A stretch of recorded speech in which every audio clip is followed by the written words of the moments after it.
Banorët me preardhje shqiptare të lagjeve Zafer dhe Namik Kemal në rrethin Osman Gazi organizuan një iftar rrugor masiv, i cili mblodhi rreth 4500 persona, shumë më tepër se pritshmëritë fillestare prej 3000 pjesëmarrësve.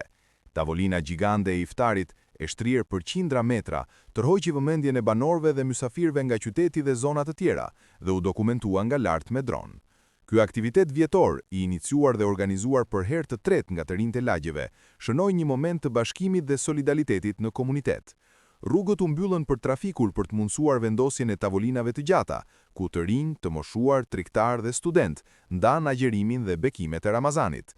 Organizatorët theksuan se qëllimi i këtij eventi është të forcojë lidhjet brenda komunitetit, të ruajë traditat kulturore shqiptare në diasporë dhe të rikujtojë vlerat e fëqinjësisë dhe bashkëjetesës.